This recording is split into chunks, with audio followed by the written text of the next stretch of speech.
Baik, kita coba ambil hikmah. Satu, hikmah Isra Mi'raj yang pertama adalah bahwa Isra Mi'raj itu menjadi ujian keimanan. Karena jarak antara Masjidil Haram ke Masjidil Aqsa kalau garis lurus 1200 km. Berarti satu pulau Jawa seperempat. Kalau jalan yang ditempuh kala itu pakai unta dan kuda itu kurang lebih 1500 km. Jaraknya dari ujung Jawa ke ujung Jawa lain tambah setengahnya. Kalau pakai unta itu kalau jalan tidak berhenti sekitar 16 hari tanpa berhenti. Kalau pakai kuda berlari cepat tidak berhenti 1500 km itu bisa 7 hari, tapi besar kemungkinan kudanya pada mati ya. Jadi lebih lama. Kalau ditempuh secara umum 1 bulan, pergi 1 bulan pulang. Itulah sebabnya ketika ada Isra Mi'raj ini antara tahun ke-10 kenabian sampai tahun ke-12 di sana perkiraan waktunya. Tidak semua orang langsung percaya ketika Rasulullah bercerita dalam semalam Mekah, Masjid Baitul Maqdis, Sidratul Muntaha, jelas Abu Jahal dan kawan-kawan langsung tidak percaya, menertawakan, pembohong, gila, dusta. Tuh, begitulah Nabi menceritakan sesuatu yang beliau alami. Sedangkan bagi orang yang beriman teguh seperti Abu Bakar As-Siddiq langsung percaya. Rasulullah cerita, ya kurang lebih beginilah. Saya sekarang cerita ke Bandung tadi malam ya. Kemudian balik lagi ditempuh dalam pentos sebentar, kita nggak percaya, benar? Berat sekali untuk mempercayai. Walaupun Abu Jahal nanya, memangnya seperti apa Masjidil Aqsa? Karena tahu Rasul belum pernah ke sana dan bisa diceritakan, tapi tetap saja tidak percaya. Orang-orang Islam yang baru masuk Islam dan imannya lemah, ada yang murtad karena Isra Mi'raj ini. Maksudnya tidak percaya. Ini nggak benar nih. Masa dalam semalam orang minimal 2 bulan, ini semalam pulang pergi. Ujian keimanan. Orang Indonesia ikut Isra Mi'raj mengapa ngerti, jadi kurang menguji ya. Tapi aslinya ini ujian keimanan bagi Rasulullah SAW yang merasakan dan tetap menceritakan walaupun resikonya orang mendustakan. Bayangkan menceritakan sesuatu yang tidak mungkin dalam pandangan akal, tapi benar-benar terjadi. Orang menghina, mendustakan, Rasulullah tetap mengatakan kebenaran. Nah, ini 3 hikmah, 3 sikap ya. Bagi yang imannya teguh, asal ini Quran, asal ini dari Rasul sahih, sami'na wa ta'na. Gak ada keraguan. Mungkin suatu saat, dulu kan gak pernah kebayang Batam Bandung hanya 1,5 jam, betul? Mungkin nanti akan ada pesawat lebih cepat, Pak. Dalam tempo lebih cepat Bandung Batam. Sekarang seluruh dunia menonton acara ini, yang nonton dengan media ini tidak terbayang dulu. Ada kemungkinan, ini perkiraan, nanti saya ceramahnya di Bandung, tapi ada di kursi ini. Pakai teknologi sekarang baru 2 dimensi. Besok lusa pakai hologram. Nanti Pak, bisa, sangat bisa. Teknologi berkembang terus, itu pun Allah yang menghendaki. Kenapa ujian keimanan? Karena bahagia sengsara itu tergantung tingkat keimanan dan amal soleh. Jadi kalau ada bapak ibu merasa hidup ini kurang bahagia, kurang nyaman, itu pasti masalahnya masalah iman dan amal soleh. Udah di sana aja. Makanya terus diuji oleh Allah supaya ningkat imannya. Contoh, orang yang kurang iman, cirinya adalah selalu cemas dengan yang belum terjadi urusan dunia ini. Jadi kalau ada bapak ibu kerjanya GTA, galau tiada akhir, padahal kejadiannya belum, tapi udah nelangsa. Sini ada yang mau pensiun Pak DKM, mana tadi yang ngajak Pak Pembina? Udah hilang. Hah? Oh maaf ya Pak, udah mulai pensiun belum? Belum ya? Sudah. Berarti tamat SMA 87 ya kan?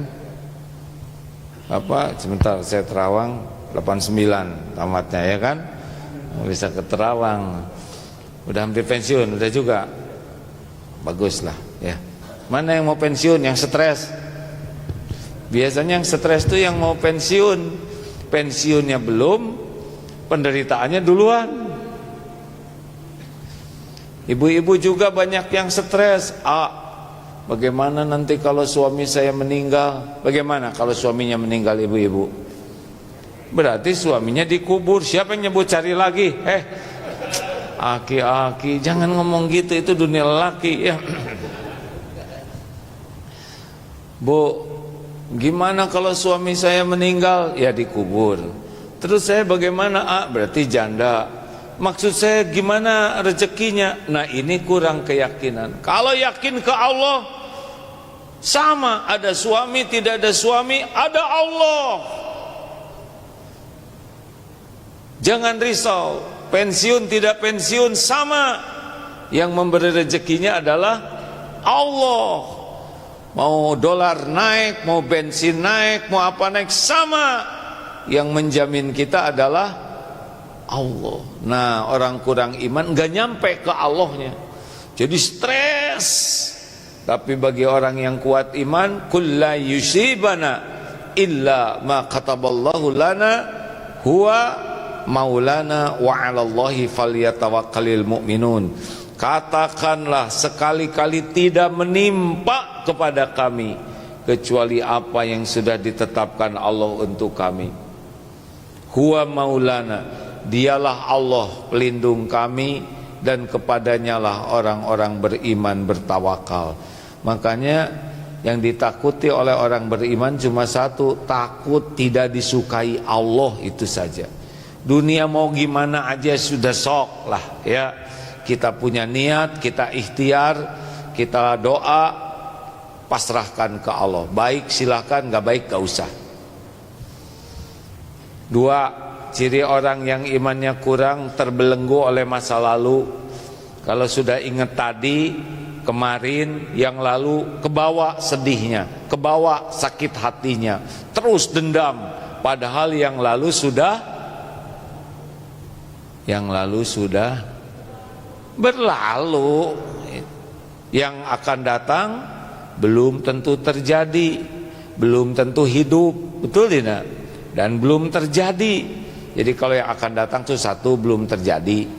Dua, belum tentu terjadi. Yang ketiga, belum tentu hidup. Karena kalau saya lihat dari depan ini ya, saya mohon maaf, ini wajah-wajah dalam antrian ya. Benar?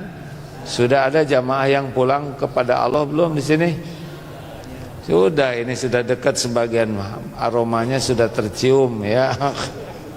Aroma amal soleh. Baik. Bagaimana tentang yang lalu? Kalau orang yang kuat iman, qaddarullah wa ma syaa fa'al. Ini sudah takdirnya, memang begitu yang harus dijalanin. Kalau memang udah lewat ya udah begitu. Kalau yang terjadi lewat itu nikmat, berarti dari Allah. Kalau yang terjadi itu tidak enak, musibah, wa ma asobakum min musibatin fabima kasabat aydikum wa ya'fu an katsir. Asy-Syura ayat 30. Berarti itu karena dosa kita. Misalkan kita di PHK, nggak usah sakit hati, udah ya. Dompet hilang, sudah terima. Kalau nasi jadi bubur, terima sambil cari cakwe, ayam, kacang polong, kerupuk, kecap, seledri, bawang goreng. Udah gitu aja. Tidak boleh kita, saya tidak terima keadaan ini, nggak bisa. Emang udah begitu. Terima sambil bergerak. Tobat yang banyak, amal yang banyak, berubah yang pahit jadi manis. Jadi orang-orang beriman mah nggak ada ribet-ribetnya dengan yang lalu. Itu tetangga saya dulu ngehina saya waktu kapan? Waktu SD, udah lewat ya. Yang ketiga, ciri orang kurang iman adalah ribet ya.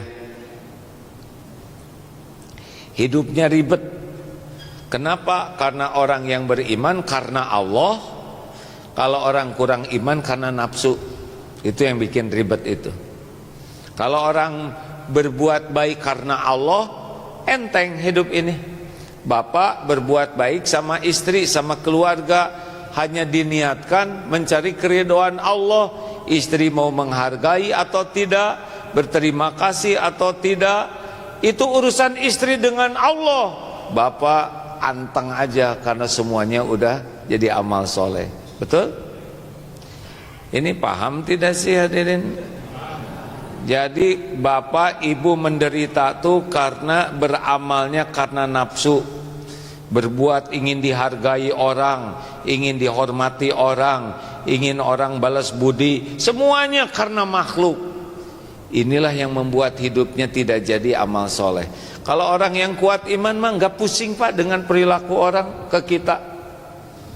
Mau berterima kasih atau tidak, menghargai atau tidak, balas budi atau tidak, nggak ada ribetnya. Yang penting saya beramal, Allah ridho, Allah suka, Allah udah tahu, selesai. Karena yang bisa membalas hanya Allah. Yang membulak-balik hati adalah Allah. Makanya orang yang kuat iman mah anteng aja. Anteng. Tahu anteng? Apa anteng bahasa Indonesianya?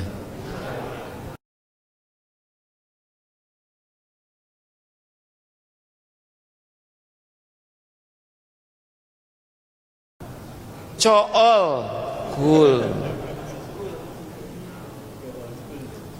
Jarang tersinggung, marah-marah, enggak lah. Itu biasanya karena pecinta dunia ya, yang mudah marah, mudah jengkel, uring-uringan, dendam. Itu biasanya para pecinta dunia, para pecinta hawa nafsu begitu.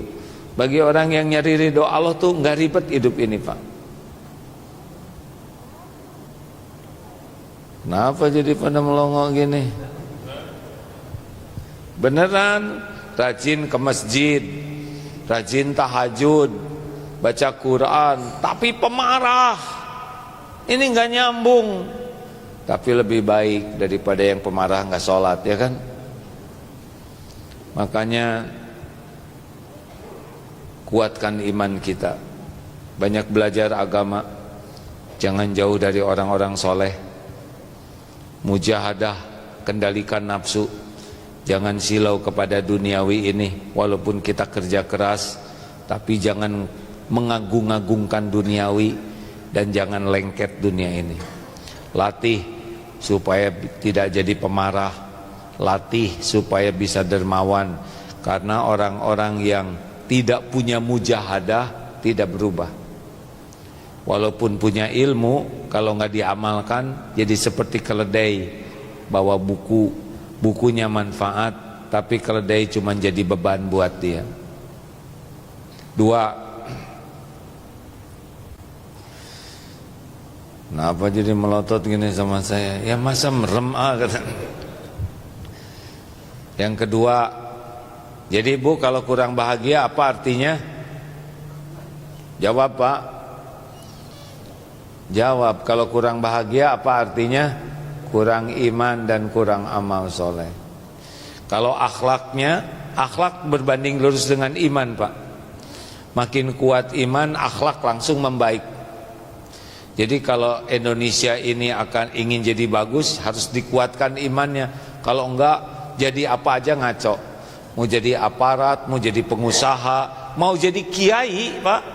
Kiai kurang iman, error itu. Enggak bagus akhlaknya. Karena yang menentukan akhlak jadi baik atau tidak itu adalah kekuatan iman. Contoh ya, yakin Allah maha dekat.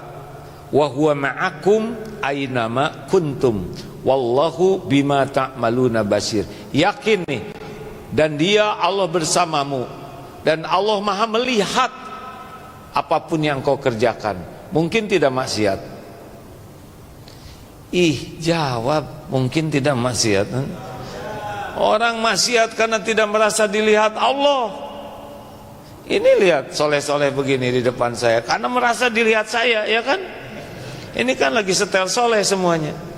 Yang aslinya nanti pulang dari sini.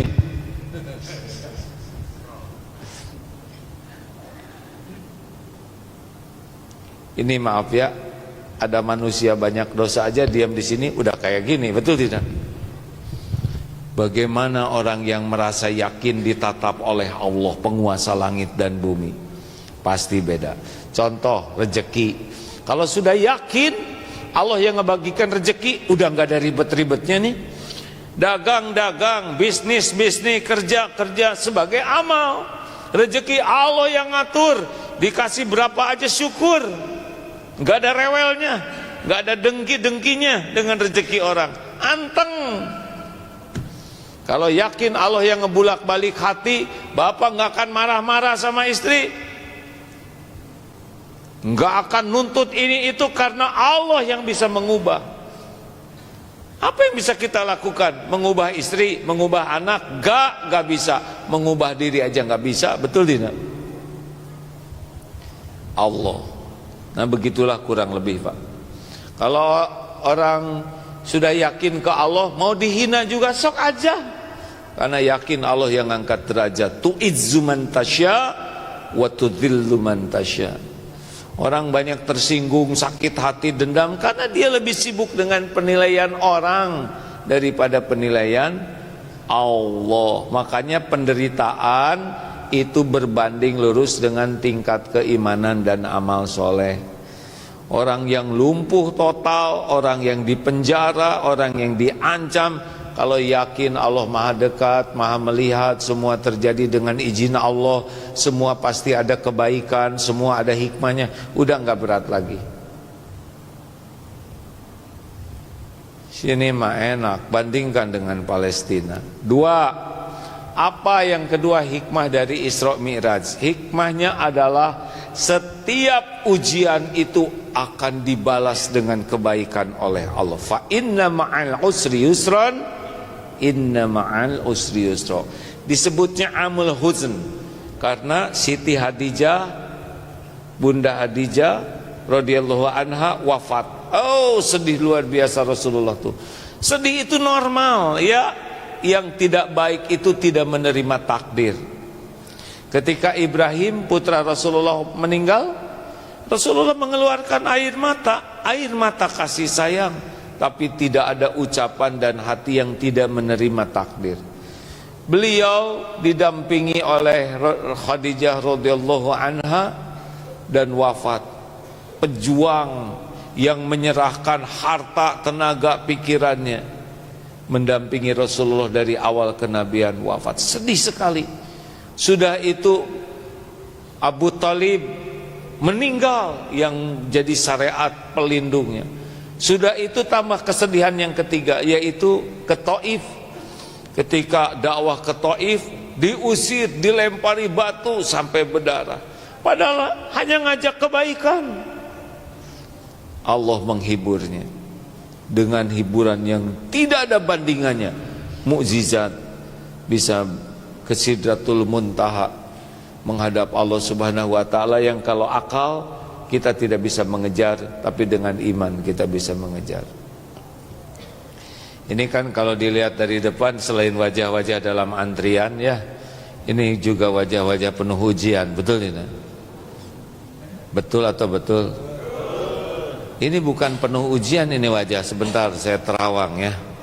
Ini wajah-wajah ujian terus menerus ini kan. Benar atau benar? Benar. Kita ini sepanjang hayat diuji, Pak. Wa nabluukum bisyarri wal khairi fitnah. Dan kami mengujimu dengan keburukan dan kebaikan sebagai cobaan yang sebenar-benarnya. Tidak punya uang, ujian. Banyak uang, jawab. Dihina, dipuji, lagi urusannya mudah, urusannya susah, ujian.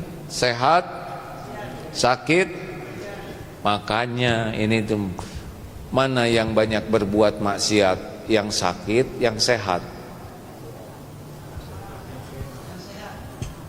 Jawab, ini ujian buat saya nih ya. Mana yang banyak berbuat maksiat, yang sedang sakit, yang sehat? Sehat itu ujian, Pak. Coba begal, encok, dia migrain, kemudian ambeien, asam urat. Bagaimana ngebegalnya ya kan? Begal-begal tuh gara-gara pada merasa kuat. Coba itu yang punya, yang korupsi itu orang yang pintar, yang bodoh? Pintar korupsi ya kan? Punya jabatan atau tidak? Model-model kita mau korupsi apa ya kan? Jadi punya jabatan. Coba mana yang lebih mudah membuat lupa ke Allah? Tidak punya uang, banyak uang.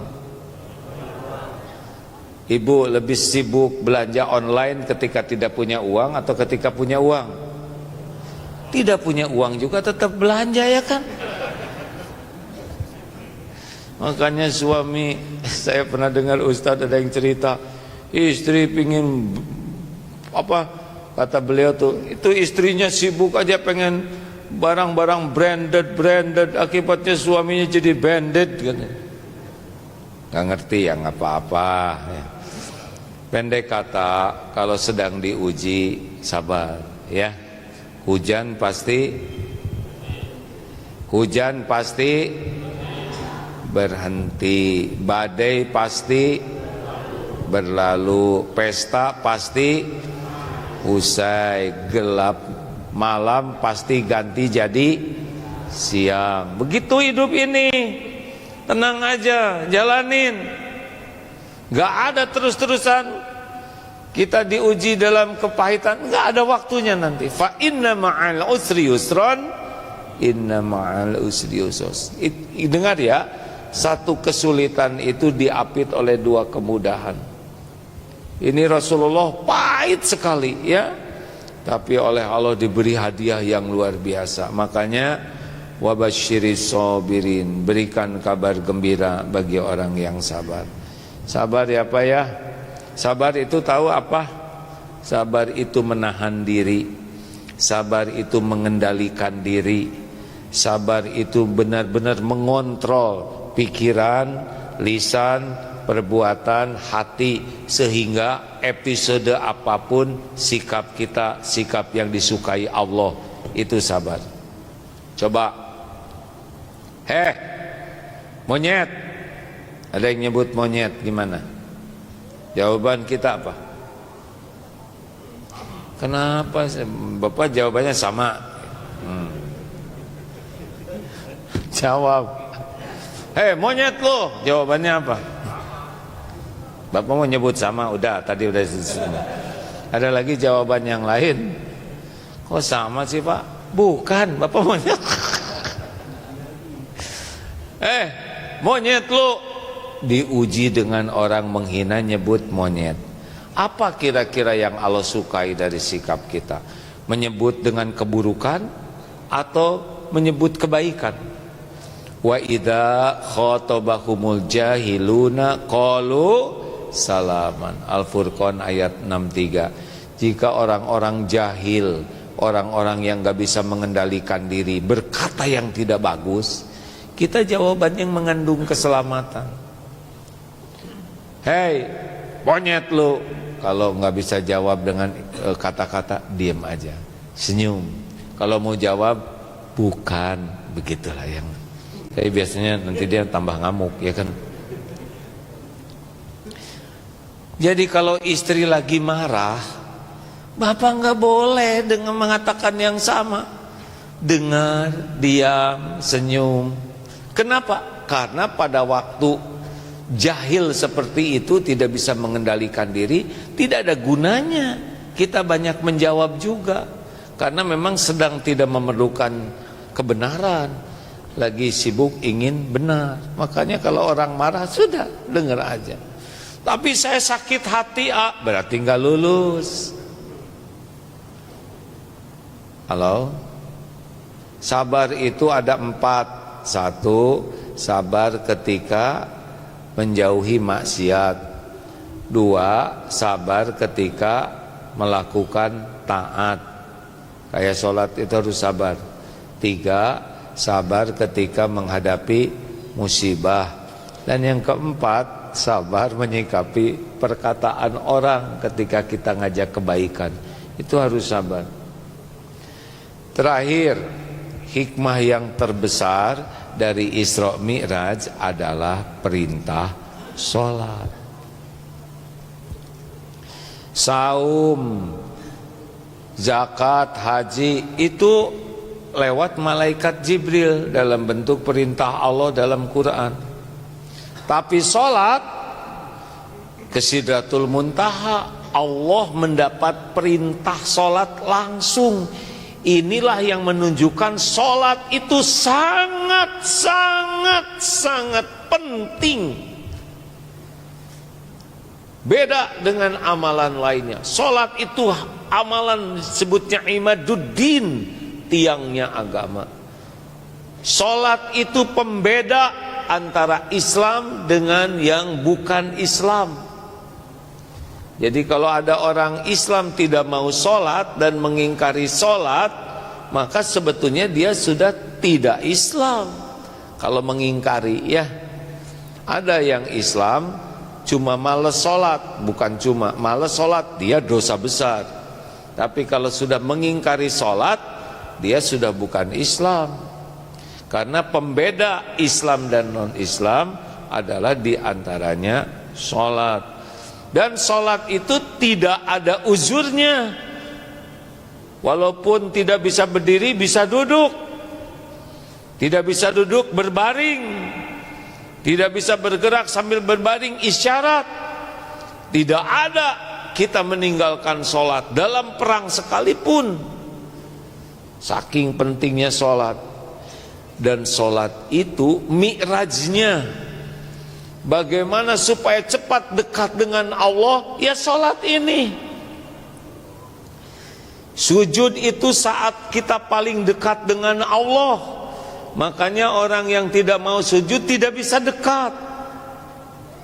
Sujud itu menunjukkan kedekatan dengan Allah. Karena orang yang nikmat sujud dalam sholat itu hanya orang-orang yang dekat dengan Allah. Orang yang tidak bagus sholatnya, sujudnya tuh seperti kejedot, Pak. Kening ke tempat sholat itu peletuk saja begitu. Makanya orang-orang yang ingin bahagia, ingin hidupnya tenang, ingin dosanya diampuni, ingin ditolong oleh Allah menghadapi hidup ini, perbaiki sholat. Sholatnya bagus, yang lain dibuat bagus oleh Allah. Salat itu kuncinya. Qad aflahal mu'minuna alladzina hum fi salatihim khashi'un. Al-mu'minun yang awal. Amat sangat beruntung, bahagia, sukses orang yang beriman dan khusyuk dalam salatnya. Saat yang sama ada juga fawailul lil musallin alladzina hum an salatihim sahun. Ada yang salatnya menjadi keberuntungan, ada yang celaka walaupun dia salat. Ada 6 cirinya orang yang salatnya jelek, yang membuat dia jauh dari pertolongan Allah. Kata Imam Ibnu Qayyim, satu, jangan nyari orang lain ya, nyari ke diri sendiri. Oh ini cocok nih dengan suami saya, oh ini mirip istri saya, nggak ada yang berubah, diam. Satu, berat, beban. Jadi orang yang sholatnya jelek itu kalau udah mau sholat itu berat dan beban. Tapi orang yang beruntung happy, gembira, sebentar lagi duhur, sebentar lagi asar, jadi sesuatu yang diharap-harap. Ini orang yang bagus sholatnya tuh kangen sholat itu, karena tahu sholat inilah kunci berbagai pertolongan Allah. Jadi kalau orang yang sholatnya buruk, baru juga duhur, udah asar, nah, seperti yang jengkel. Sekarang subuhnya pagi bener ya, ini kurang pagi nih sekarang. Kalau lagi musim jam 4 rewel dia. Ini acara sinetron segini ramenya, isya lagi, gitu cirinya ngomel. Dua, ciri orang yang sholatnya jelek, ria. Dia kalau ada orang semangat, kalau tidak ada yang lihat nggak semangat. Kalau nggak ada orang sholatnya cepet-cepet, kedebak-kedebuk, ya nggak? Kalau tahajud dia sering diposting lagi sholat, Allahu Akbar. Begitulah ya.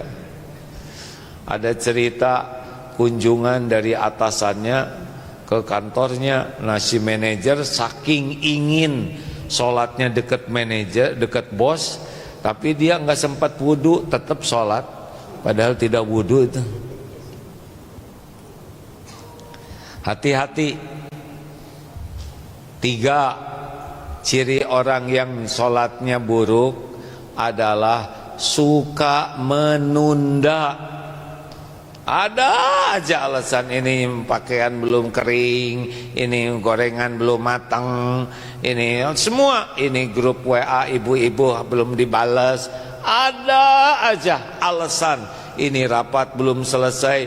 Mau rapat jungkir balik juga, yang menentukan sukses tidak tuh Allah. Rapat sampai sholat bablas, dibikin bangkrut. Kurang gimana Indonesia ini rapatnya ya? Rapat terus, nggak bisa mengubah kalau tidak ditolong oleh Allah. Makanya sholat, Allahu Akbar. Sebelum azan 5 menit lagi kita akan azan duhur. Mari kita sholat dulu, nanti sesudah sholat kita lanjutkan. Kecuali yang luar biasa daruratnya, misalkan yang sedang melahirkan, Allahu Akbar. Bu maaf ya, sing sabar, kami semua dokter dan perawat lagi cabut gigi. Allahu Akbar. Maaf ya, simpen nitip obeng dengan tangan. Kecuali yang darurat secara syar'i, selebihnya dahulukan. Amalan yang paling dicintai Allah, as-sholatu ala waktiha. Ada orang tuh kalau mau ketemu orang tidak pernah lambat, sigep 5 menit sebelum ketemu bos siap, ketemu Allah lambat melulu. Kenapa seperti yang tersinggung ini? Yang lebih parah, ini rokok belum habis katanya.